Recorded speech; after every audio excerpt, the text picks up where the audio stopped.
Hi, and welcome to myfreeactingclass.com. This is your free acting lesson for Monday, December the 6th. I am Michael Bean. I'm a professional film and TV acting teacher. I've been teaching for almost 20 years. It'll be 20 years as of May 2022. So I'll have a little like, woo, 20 years party for myself then. Dia, hi. Oh my gosh, it's been a long time. Um, just saw somebody join the meeting I was very excited about. And today I'm going to be talking about story and feelings. And this is the one of the ways that I'm approaching work right now. And I thought it might be useful to go over. We'll also be reviewing a self-tape submitted by a student. If you are interested in participating in sharing a self-tape, please send it to info@myfreeactingclass.com. And if you're like, but what do I do? Like, I don't know what to work on. Then you can send me an email at that email address. And the first about 10 folks every month who send me an email saying like, hey, send me something to work on, I'll send them a scene. And I did that this month, and I had a couple of folks who got real excited and then sent those scenes back. And so it's self-reinforcing, and it means that those of you who are just like real keen to do the work and reach out first, I'm happy to support you in that way. Yeah, and right now, the sort of demand in terms of those requests coming in is totally accessible. I like picking sound scenes for people. So let me quickly show you the website. So this is myfreeactingclass.com. This is probably where you came to find us in the lesson.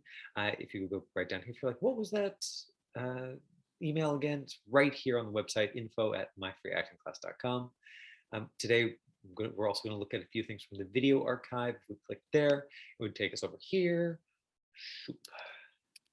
And right, video archive, acting. We zip all the way down here. The business. Here we go. Feelings. Why stress makes your auditions better. Emotional intelligence for actors. These are lessons from last year. And then story. Don't tell boring stories. Part 1, 2, 3. What's under the lines? What's really going on for your character? So if there are things that I'm talking about here and you're like, oh man, I wish that we had more detail, that's one of the places we can go to get it. So one of the things that I've gone over in class before is my story questions worksheet.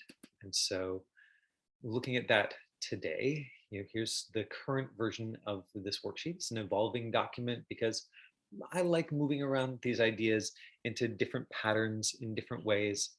I really don't believe in being married to here's the one way to talk about acting. There's an acting teacher out of New York named Bobby Lewis, who, if I'm remembering the quote right, was like, I don't care if you call it objective. He's like, we can call it spaghetti. Like, it doesn't matter what we call it. What matters is that we can do the work, that we can do the acting. So details, the who, what, where, when, why, the relationships, descriptive words for the characters, the moment before, moment after. This exercise I did with people a bunch last year. If you wanted to go and watch some of those story lessons, you would see me go in detail through what are 5 words to describe your character, yourself. Like, how do you describe yourself as the character? What are 5 descriptive words for the main other folks in the scene, to bring that to life? Style, episodic, pilot, feature, MOW, etc., tone, genre. Story, the story from your perspective. Feeling, your strong feelings or opinions about people, objects, and events. When have you felt that same strong feeling or opinion?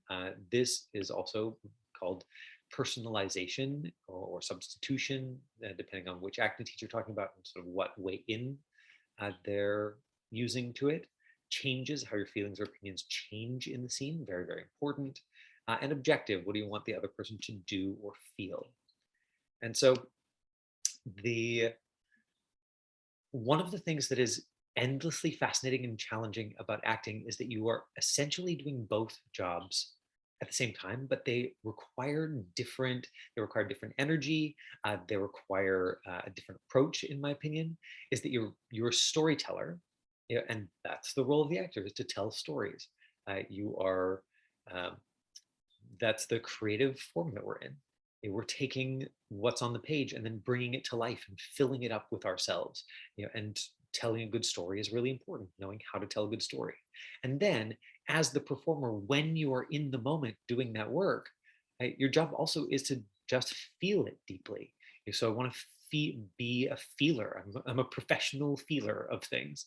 Uh, in the warm up, as I was getting ready to record the class, was asking Duke what his interests are, and he said, "We're going to talk about feelings. Like, how do you feel things?" The right, and that is a part of the job, right? And actors are storytellers; they also are professional feelers. You're an artist of your feelings, and those are the colors that you're using to fill in the picture, right? It's like the writer gives you just like the like those old like kids drawings that just have like dots with numbers on them, and you've got to connect them all to make the drawing. The script's a little bit like that. My friend Carrie Sindemersky says the writer does the black and the actors do the white. There's a lot more white on the page, right? So having real access to yourself and knowledge of yourself that you can then bring to the work to bring it to life, very important. One of the things that is challenging is that doing both of those jobs at the same time, I think personally, is not actually possible. But I think that being the outside eye who's understanding the story and going like, is this the right choice? Is it coming across in exactly the right way? How do I want to frame this? What are what are my choices? And then being the person who is just fully feeling into it, pull you in different directions. And one of the things that can make it easier, and that I've seen make this somewhat easier for students, is to separate those two jobs. I really think that the storytelling piece, in large part, is your preparation. That you're going over the story, you are asking your questions, you are making your choices, you are building that in, you're building out the world and imagining the world. And then when you go to tape it, it's really important to go, okay, I'm just going to have to trust that that storytelling piece is there, that I've done the prep that I can, and now my job is to be a professional feeler and just to be inside this to the best of my ability. Because something that I see happen a lot is that actors are most of the way in to the feeling, and they're also assessing it, right? They're in it, and a piece of their attention is also on like, did I say that line exactly right? Oh, is that like, did I want to look there instead of there? Where are those eye lines? That some of those preparation pieces are taking up a piece of their attention, and so they're not able to fully feel into it. Yeah, and so I want to split today's lesson into talking about sort of my favorite story tools and then my favorite feeling tools. Then I want to use a script as an example. We don't have Natalia here to play with us live, but I have two tapes that she's done for the same character. So she's one of the folks who sent me an email saying, yeah, send me a script. That's great. And so I'm going to show you the script that I sent her. And then I'm going to show you uh, her first tape, for that script, and then the one that she did after watching the notes from one of our lessons a week later. And so we'll use that to talk about story choices and and also to talk about feeling. Uh, Dia, are you able to read today? I know that sometimes you end up somewhere where you're uh, not able to access audio. Because I would love to have you and Duke read this scene together, as opposed to y'all just hearing me read it.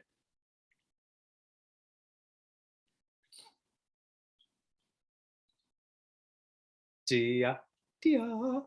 At a library. Okay, well, in that case, I will just uh, quickly give the zoom over, and I won't do silly character voices, and y'all can just get used to me. So the first thing that I recommend doing with a script, and this goes into details, I think this is supportive of everything for a script, is to read the entire thing out loud, including the stage direction. So interior, Xavier's house. Moments later, Xavier follows Sarah toward the front door. Sarah, well, it's certainly been interesting. Hold on, I get it. You think I'm nuts. No, you're just not what I thought you'd be. What's that? Beat. Beat means a small pause or change in the emotional tone of the scene, or new thought, usually accompanied by a small pause. The This is a possibly apocryphal story, meaning like, maybe it's not true, but I've heard this attribution that I really love, that the word beat actually comes from this guy Konstantin Stanislavski, who is credited with being the founder of psychological realism. And when he first came to New York from the Moscow theater in Russia to give workshops of like, you should use your real feelings for acting, and people are like, what? Whoa, this blows my mind. No, that's crazy. How do you do that? With his thick Russian accent, he would say, "So okay, for this next beat, you do this." Yeah, and so this was like canonized. They're like, "Oh yeah, Stanislavski calls them beats. It's really important. It's a beat. It's like an acting term, but it's really just the word bit said with a very thick Russian accent that then got turned into beats, which I hope that's true because it makes me really happy. For this next beat, here's what we do." So what's that? Right. So there's a new thought or change in the scene. Right. Hold on. Right. The guy's chasing her now. There's a comedic scene, which you might. So style is really important here. If you didn't know that it was a comedy, and then this could read as like something bad is happening. Like guys chasing her out the door. But instead, there's knowing this is a comedy might change the approach. Not nuts. Look, I used to be just a regular guy with khaki slacks and a job. Doing what? Copy editing for a science magazine. Interior, Xavier's cubicle flashback. Clean-cut Xavier with short, neatly trimmed hair and his pressed shirt and tie sits in a plain white cubicle. There's even one sad succulent as decoration. It's uncannily similar to Sarah's current cube. As he peers closer, riveted by the article on his screen. That's when I read about an asteroid named 2000 WX354.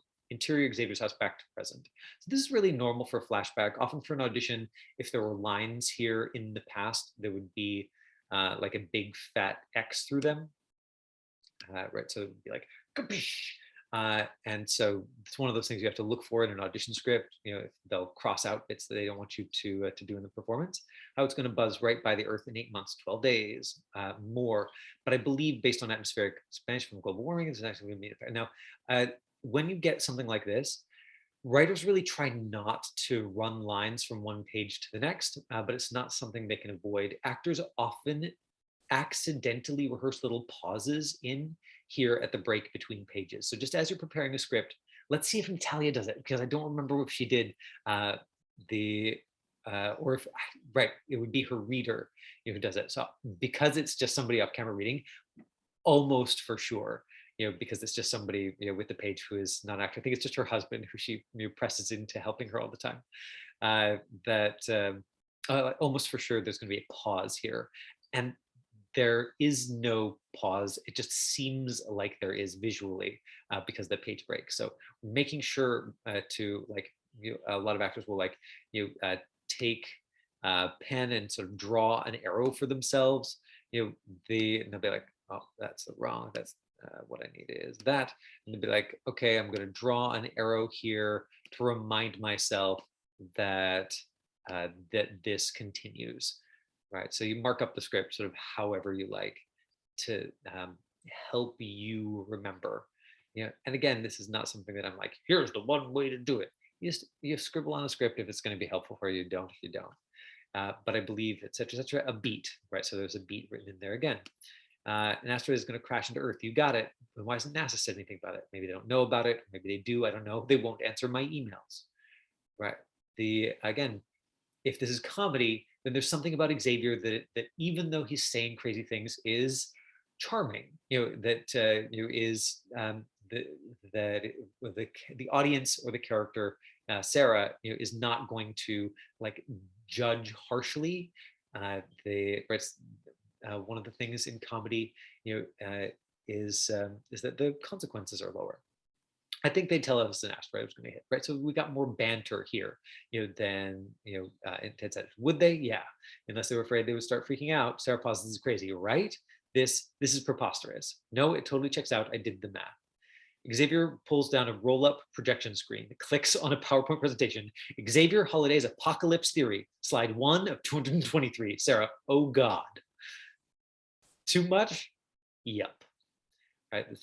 We've got here no tomorrow, revised network draft, and the date. So this is from back in 2016. One of those apocalyptic movies.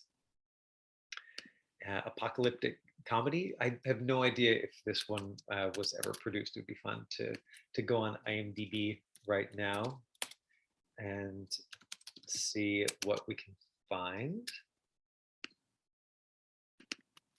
No Tomorrow. No Tomorrow TV series. Maybe. Yep, 2016, 2017, right? Timing's right. imdb.com, internetmoviedatabase.com. Anybody doesn't know about that, it's definitely worth checking out. Life's too short to play it safe. Evie, a risk-averse quality control assessor, falls for free-spirited thrill seeker Xavier, only to find out he lives his life that way because he believes the apocalypse is coming. So this description would be available if you were auditioning for this. The trailer obviously wouldn't, because the character that Natalia is working on is this one right here. It's the lead, Sarah. So risk-averse quality control assessor falls for free-spirited thrill seeker. One of the things that I think helpful there is that that gives you a sense of who the characters are. So let's go back to this story questions, and we see up here descriptive words for characters, right? Risk-averse assessor, and free-spirited thrill seeker, and that gives you more of a sense of the scene, like the playfulness of it, right? The only took 30 seconds with IMDb. Obviously, if you're really auditioning for this, you'd have a breakdown, but going through that exercise of like, let's say you're playing Sarah, does Sarah think of herself as risk averse? You probably would want to translate that into positive language that would make sense to you if you were that character. You're like, I'm careful, I'm smart, I'm other people might say that I'm conservative, but I think of myself as cautious, or we want to find something that like makes sense to you. You're like, oh yeah, I am that way sometimes, and so I have my own into this character. Details who, what, where, when, why, relationships, right? We know that Sarah falls for Xavier, and so she's at his place. It sounds like this then isn't a first date. This is like after she's like fallen for this free-spirited guy, and then she finds out that it's because he thinks the world is going to end. And so that's a lot of context, and that gives us this moment before. So particularly if you're creating this as a comedy, you picking a moment before that's not like they're in the middle of a huge fight. Picking something that like gives it lightness, like it's been a really fantastic date. The like she comes back to his apartment, she thinks it's gonna like get all sexy, or that it's gonna be really fun, and instead she opens up the door to his like apocalypse room with all of the newspaper clippings, something, right? Like you sort of script that however you want, because it's not going to show up, it just carries you in, like fantastic date, adventure, thrill-seeking, exciting dinner. Ooh, like I'm excited about the guy, go back to his apartment, and then whoa, okay, I think I better get out of here. Style, right? It's television series, and so that means that the relationship between these characters is going to be that much more important, because it's going to carry not just like the arc of a single story, but the relationship has got to be rich enough, deep enough, important enough to last us through the entire series. The story from your character's perspective, from your perspective, right? So that means that, okay, we've got falls for risk averse, falls for thrill seeker. That's the third person perspective. And then if you're Sarah, you want to answer this question from your own perspective. Some of these questions here, I think, go into story as well, right? So I think that it's impossible to read a script without getting some impulses about the strong feelings that characters are having. You're like, okay, yeah, I think my character is happy. They're sad. Uh, I really don't believe that there's anything wrong with that. I think that, and I'll talk about this, when I get to my favorite feeling tools, the trap is then just playing the feeling, right? So this personalization, one of my favorite feeling tools, I'm going to get into that. Want to get into inviting feeling into your body, but to start with, uh, just making decisions about, okay, my character's strong feelings or opinions about people, objects, and events. If your character does not have a strong opinion or feeling, probably, like if your impulse is like, they like them a little bit, they don't really care. In general, that's not going to be the most interesting story you can tell. Right? I think that the only time it is ever that I've ever seen it be interesting for a character to play I don't care is when they're lying, is when they really, really, really care, and they're trying to suppress that and failing. And then it can be interesting. But if you act your actual choices, I don't care that much, and you're playing I don't care. Well, guess what? We don't care watching either. It doesn't grab us. Yeah, and so you want to find something about the scene that can light you up. There's something about the scene, where you're like, okay, here's my character's strong feeling or opinion, and that's where you get to bring your own sense of story to this, right? Where you are a creative artist, you're working within the framework of those dots that the writer gave you, but how you decide to draw those lines and what kind of picture you end up with, you have an enormous amount of influence on. And that's part of your story choices, is like, here are my character's strong feelings or opinions. And I strongly recommend that you do that before performance, that you don't try and do this, like 2 minutes before you go in, because then it'll probably still be on your mind. And the risk is that then you will get into being performative, into like, how am I going to use my face or voice or body to show those feelings, instead of how can I understand what the character is feeling, so that then when it comes time to put myself in the shoes of the character, I know what that is and I can be creative about getting in there. All right, so that's some of the story questions. Right, have the feelings or opinions change in the scene, which I've called arc in the past. I'm basically moving towards progressively more plain language as a teacher, and that's one of the takeaways for me of doing the free lessons. It's just moving to like more and more and more plain language, like strip away the acting teacher speak, and of course we can talk about beats, we can talk about arc, and but it's really just changes. It's like, what are the feelings? How do they change? Right, that's that we can kind of all anchor on, and if we want to add more complicated language to it, great. Just there's trying to remember which acting book I was reading. It said basically, the title of one of the chapters was like, "Don't get caught in a senseless war." The idea of like, don't get caught in the war between acting teachers. Where some acting teachers are like, it has to be like this. Use your real feelings. It's all about feelings. And then some acting teachers like, it's all about story. Only like make all your story choices, prepare everything. And it's like, why get caught in that senseless war? Like, why do you have to choose?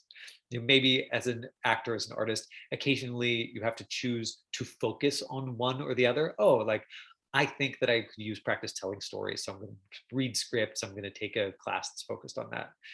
And maybe there's a time when you're like, what, I just need to practice on feeling. I'm going to take a cold reading based class, take a Meissner based class. I'm going to just focus on like, I'm just going to go with counseling, and I'm going to do therapy for a while. Larry Moss, who is one of the teachers who inspired me the most, when certainly in the last 10 years, he's been one of the teachers whose classes have been the most inspiring for me, is famous for telling people to go to therapy. So that's the Larry Moss answer to your question, Duke, where you're like, how do I feel things? Larry Moss was like, voice work, therapy. Are you in voice class? In therapy? And people are like, yeah, I'm in therapy. He's like, not enough. Go twice a week, right? That having a safe space to literally just feel your feelings, and understand them and feel them is one of the things that lets you paint that picture. Yes, there's a piece of my answer is like, not just what are you doing in your acting, but what are you doing in your life, to feel your feelings and get in touch with them. And so then let's watch the first of Natalia's tapes, just so you're not getting me to just me talking for too long. Just break it up a little bit, and then talk a little bit about how those story choices inform it. And then I'll talk to you a little bit about some of my favorite feeling tools. We'll watch the second tape, and that'll probably bring us to like we'll give us a few minutes for Q&A before we wrap up. So now. I reviewed this in class before, but I'm just going to play it back. One of my main notes for Natalia after seeing it the first time was that she missed the note that it was a comedy, and so you'll see that the style is missing. One of the things that I think that students sometimes overlook, because they're so focused on like the details and getting in there and the feelings and the choices. On my checklist, style has just as much importance as the some of the other big pieces of detail story, because if you miss the style, it's very hard, I think, for decision makers to include you in their story.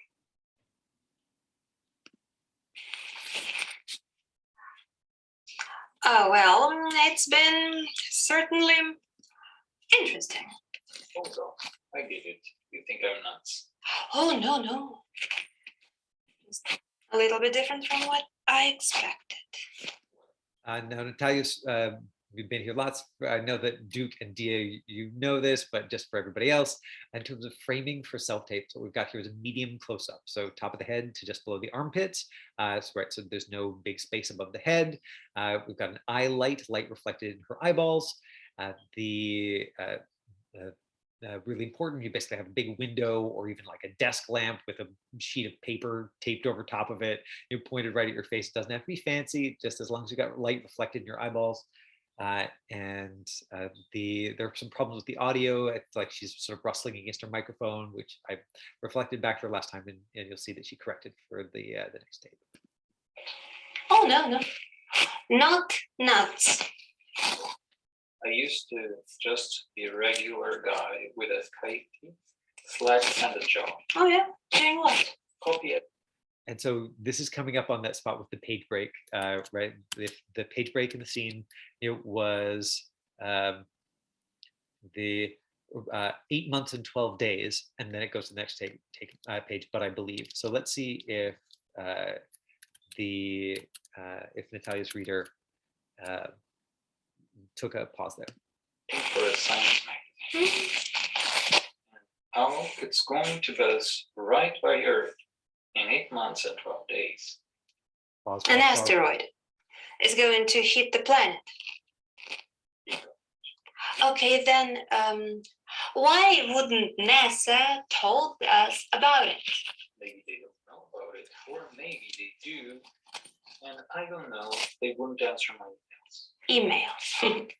Well, I think they would told us if an asteroid was going to hit the planet. Would they? Of course. Unless they were afraid people would start freaking out. That is absurd. It totally checks out. I did the math. Oh my God. Too much. Okay, and so if you had to put words to the dominant feeling in the scene, and Natalia sent me for context when she sent this first one, she was like, hey, it was a rush, we were like leaving town the next day, so I just taped it really quick. And so it's a great example to use for this, because this is like her with very little preparation. Like she just sort of threw herself into feeling, so you can see that a chunk of her attention is still on what are the lines, what do I say? But if you had to put words to what you think the dominant feeling in the scene is, just throw it in the chat window. What do you think?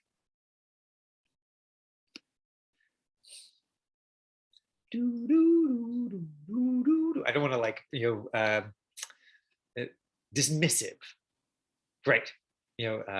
From Dia, or even unbothered. She's like, snob, right? Duke, you've said snobby. To me, it comes across like somewhere between like condescending and freaked out. The contemptuous, right? That like highly judgmental, right? And so this is where it's well, and like right, Dia put in the chat with stronger feelings, right? That I'm using stronger feeling words. So yeah, so maybe it's like that. Maybe it's like the lower grade version of that, because I think that you're right. It doesn't come through like as a huge feeling. It comes as like there's just this little like, don't know about you. Oh. Uh, and so there isn't the push pull of um, like there isn't anything drawing her to this guy in the scene. Instead, there's just this like, whoa, like ugh, ugh, you and your ideas.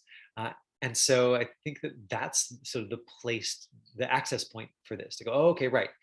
We know from the breakdown that she's falling for him, and or has fallen for him, and that he's this like wild free spirit, that he's got these crazy ideas, right? So now we have more information. uh, the uh, Now we've got more information to go with, and if Natalia's got that information, then she's going to make different choices.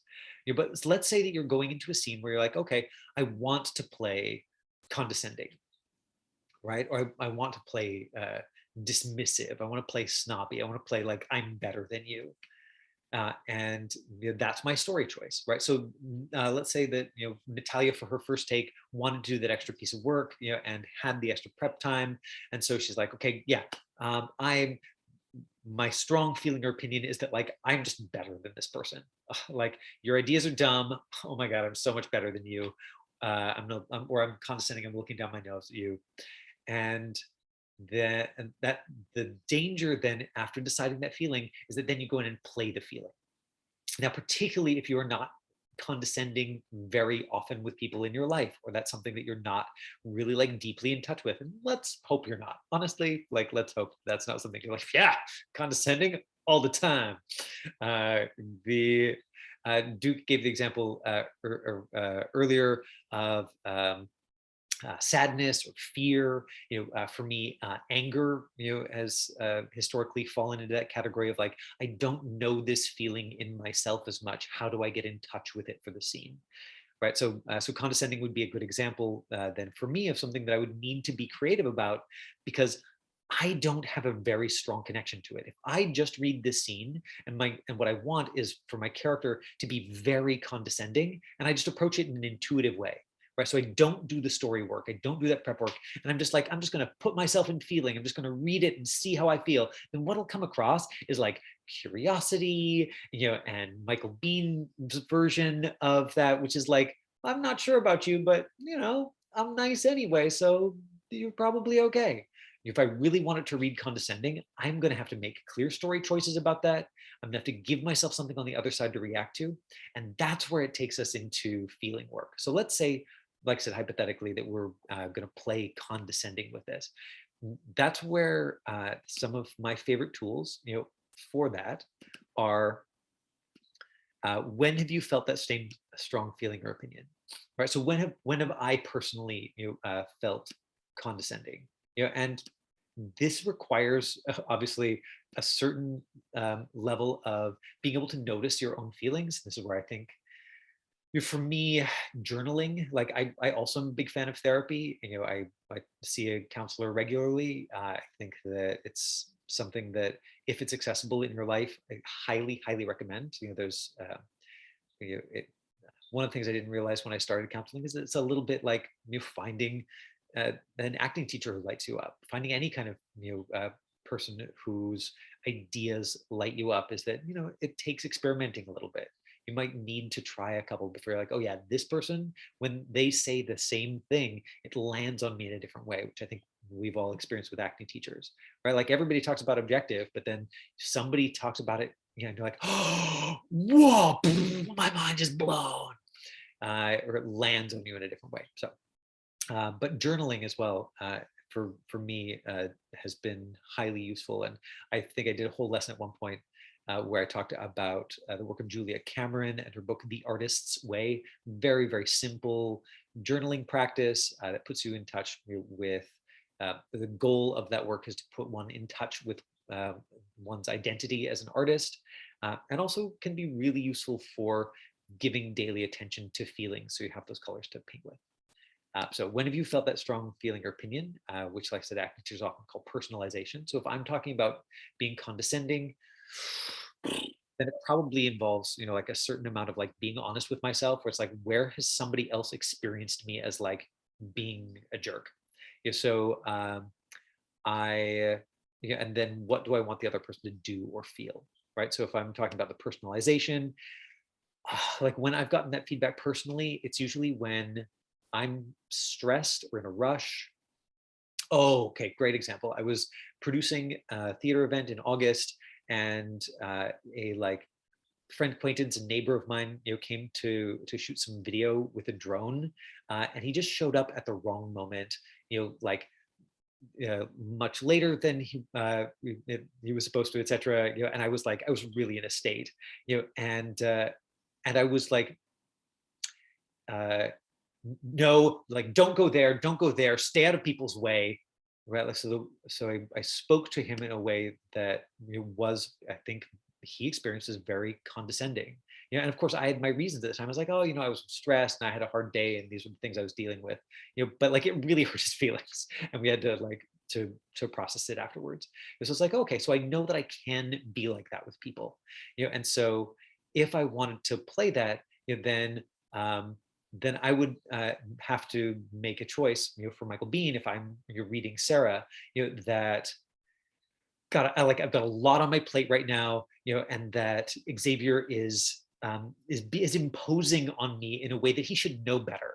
That there's like that he is behaving in a way right now that is bad and wrong. And so even Michael Biehn, who is like prefers to be kind to people, is going to behave that way towards him in this moment, right? So my genuine opinion of him in this moment is like, I am better than you, and just like stay out of my way, and like your ideas are repulsive, and dumb. This asteroid thing, I'm going to be condescending to you because you deserve it. Because even I, in that situation, would behave to you in a way that is condescending. So I have to get in touch with, where do I access that in myself? That's the personalization piece of it. And then what do I want the other person to do or feel? Yeah. And that tool, which is often called objective, but like I said, called spaghetti.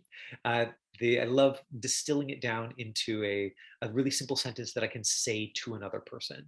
And again, that requires running it through your body and being able to notice what makes you actually feel or not, because this is not in the world of ideas now. This is not like, here's the best story we want to tell, here's what we want it to look like. This is what makes me feel. How can I put myself in feeling? And if I'm doing the scene with Duke and I look at Duke and say, I'm so much better than you, and that doesn't really do anything for me, I'm like, yeah, maybe that would light some people up, but it doesn't really do it for me, because I don't know, it's not the way that I move through the world, right? Like I don't authentically connect to that in a feeling way. But if I'm working with condescension and I'm like using as my anchor the specific memory of this thing that happened to me a couple of months ago, I'm like, oh, right, I was really condescending to that guy in a way that that is out of character for me, but was authentic at the time. It's like, then is my objective phrase, like how I want to make Duke feel is like small, less important, like he's bothering me, like, or what I want him to do is just like stay out of my way. And even though stay out of my way doesn't make sense for this scene where I'm leaving his apartment, after a really fantastic date, it does work for me in just bringing the feeling up. And so then maybe before we start rolling the scene, I look at my fellow actor and I just say, stay out of my way. Just, oh my God, like there's a million things going on. Just be quiet. Don't do anything. Stay out of my way. And then and then we roll camera, and I've still got that feeling in my body, and I've still got that like little vein in my neck, and and I'm not having to think about what am I going to do with my face to say condescending? What am I going to do with my voice to say condescending? I'm walking myself into the feeling first, and for me, I'm using imagination. I'm using memory. I'm using self-awareness for like, how does it feel in my body and how can I invite that feeling in? And then I'm using that specific tool of objective, where what I want to make do or feel, I'm going to put that into a short phrase, and I'm just going to try different versions till I find the thing that lights me up. So those are some of my favorite tools in terms of bringing in feeling into the scene. So let's watch Natalia's second take, and then I'll open it up for questions, comments, discussion, and then we'll wrap right on time. So this is Natalia coming back to the scene a week later, and I have not yet reviewed this one in class. Well, it's been certainly interesting. Hold on, I get it. You think I'm nuts? No, not just what I thought you would be. What's that? Not nuts. Well, I used to be just a regular guy. Oh, really? Doing what? Copy editing for a science magazine. Then I read about an asteroid, and I was going to buzz right back here. An asteroid is going to crash into Earth. Now, I don't know if anybody else noticed, but just in both takes, Natalia chose to have her reader skip this paragraph, which in the context of something for an acting class, totally legitimate. For an audition, definitely not a good idea. So just throwing that out there. That saying, oh, I edited the script because it like made it simpler or easier for me. Probably for an actual audition, you don't want to do, especially if somebody involved in the writing of it, is part of the creative team. Like there's going to be the risk that there's a producer or director there who really like knows the script well, is higher. Now, going the other way around, actually, that is something that you can do. So let's say that casting had crossed off that line because they're like, you know what? It's just a bunch of exposition. He's talking. We don't want to see actors like not reacting. If you are preparing the script and you're like, actually, I have a great reaction that I want to put in there. I've seen it be successful for folks to selectively take parts of that are crossed out and go, actually, I am going to use that in my self-tape. I am going to get my reader to say that, because maybe casting is worried that I won't react there, but I know exactly how to fill that with life. And maybe then I get to do a little something that another actor doesn't. I got a role on the TV show Supernatural that way once. It was they had maybe 3/4 of a page of crossed out dialogue, and I went in, and this was back when auditions were in person, and just told the reader, hey, this 3/4 of the page here, I want you to say those lines for me so that I can react to what's happening, because it's all really big, new, interesting information. Okay, back to Natalia. You got it. Then why wouldn't NASA tell us anything about it? I don't know. They won't answer my emails. I think if an asteroid was going to crash into Earth, they would say something. Would they? Of course. Unless they were afraid people would start freaking out.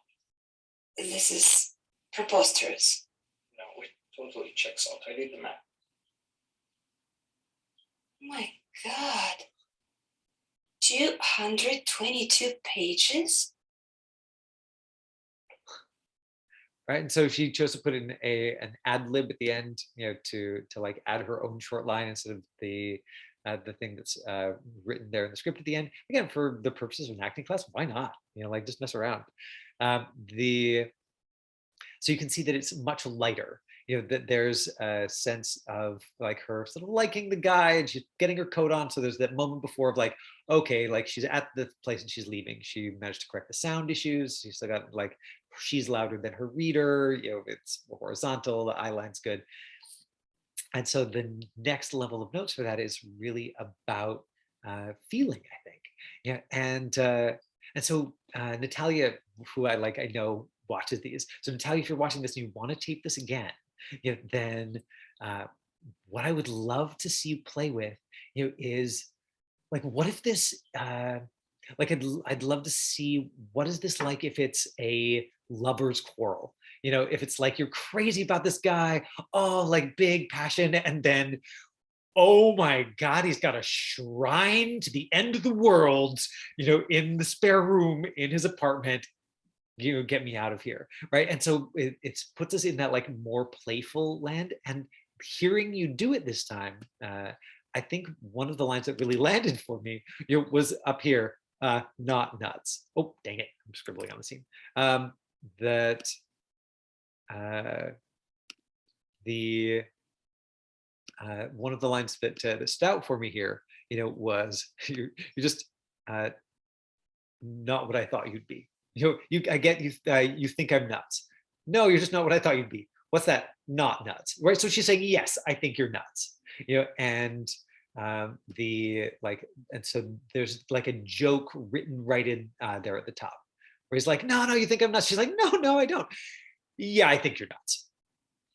And so you could practice like for that style. You could also practice like picking up the pace, taking the energy up. But then like going into something like seeing if you can play with like the feeling there and find something that's like more alive. Like basically, how do you want to affect him? So it's not just about like you can right now you can see the scenes like pretty held back. Okay, you know what? I'm out of here. Like so, it's brighter than the first take, but it's still really held back instead of out there on him. We're going like, you're nuts. Oh my God, like you're cute and I really like you, but like totally whack, but really like flat earth. You're a flat, like that's a thing. You got a shrine to flat earth here in your apartment.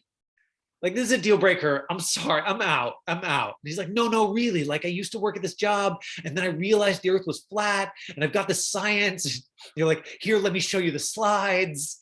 Right. So maybe you just put it in context of something, that like that you actually would think was nuts, not so nuts that you would think it was dangerous, right? Not nuts like, he's got like some kind of psycho killer shrine, but just like he's just like an ardent flat earther. So you're like, what? Like everything else about you is great. Can we? That's crazy. Oh my God! Like, don't be like that. But I would love to see what it's like if the objective has, if the desire there is to keep the relationship.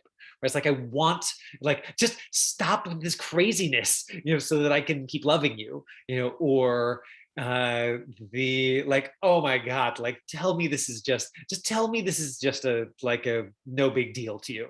So then the reveal at the end is like, it's a huge deal. Oh God, we're still gonna have to work through that. But remember that like the love between these two characters drives 2 seasons of the show, and I'm sure they were planning for more seasons, but they got 2, and hey, that's better than 1. So the arc of that love story, is got to be important enough to carry us the whole scene, and so looking for that kind of banter quality, and then playing with something in the feeling to try and light that up.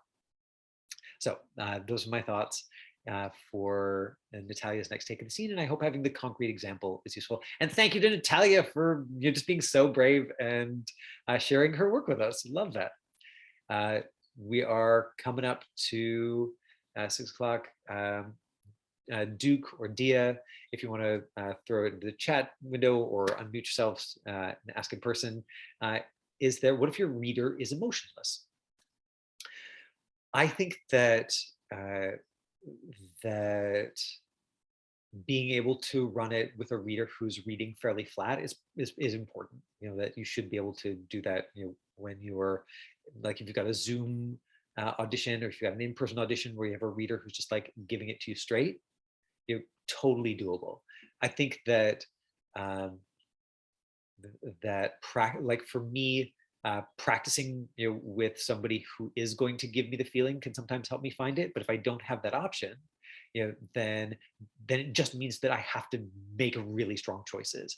I have to like basically do that extra piece of the story work in preparation to be like, I'm going to decide what that person feels. And this is one of those things that's idiosyncratic, that's different for actors. Some actors are like, my reader might be reading flat, but I know that they're freaking out. And so I'm going to respond as though they're freaking out. That's one way to approach it. And the other way is like, I'm going to deal with the fact that my reader's not giving me anything and work even harder to make them do something and to make them feel something, because so I'm going to use what's real and in front of me to drive my choice and give myself even more fuel for it. That's another option there. Right. So now personally, I fall more on the side of like, I'm going to use what's real and in front of me, and work harder, to get that person to do or feel something. But that's just because that's what lights me up, not because it's like, always the best. I've also seen it be very, very effective for someone to be like, I know my reader is screaming these lines at me, so even though the reader says, go, get out, like I'm going to react as though, they're screaming, because that's what lights me up and drives the scene. Does that answer your question, Duke? Yeah. Any other questions? And Duke, did I answer your top level question of, what are some access points, to finding a feeling in the scene that is harder for you? Yes. Great. Good reminder. Well, and something that I also want to say to you specifically, Duke, because I've seen a couple of your tapes now, is that like you've got this deep gravelly voice, and so my sense is that you're going to go out for a lot of like heteronormatively masculine characters that don't show a lot of feeling, right? And so the fact that you're like, yeah, most of the time I'm just like, I've got it together, that's going to be an asset, if in those moments when the character cracks, you have access to it. So this is the interesting trap, for like male-bodied persons who are doing these roles that are sort of more heteronormatively masculine, is that the actors often have more access to their feelings than the characters do. Where the characters like, no, feelings are weakness and never show those. And then the moment when they're like, they're feeling something, but it's deeply shameful, but it's still there. Like that can, like the audience can really go along the ride. Like, yeah, oh God, look at that person like struggling, but being overwhelmed by the feeling. Like a lot of heteronormatively masculine characters, that's the arc for their feeling life. And so a lot of the time, when I get students in class, like they've done musical theater for like 10 years, they're so in touch with their feelings, and so they hit that spot and they're like, oh. Like, okay, yes, I love how in touch with your feelings you are, man, I feel you. I want that for us male-bodied persons to like be in touch with our feelings. This character thinks that feelings are weakness and is struggling with all of their might to not show this feeling. And then we just get like a line, we just get like a little crack of it. And the equivalent, for characters that are like more vulnerable and sensitive, is this often more impactful for an audience to watch a character try not to cry and fail, than it is to just watch somebody, dissolve in tears and cry for, a minute of scene. Actors love to cry, and so I think that there's a certain like point in an actor's progress.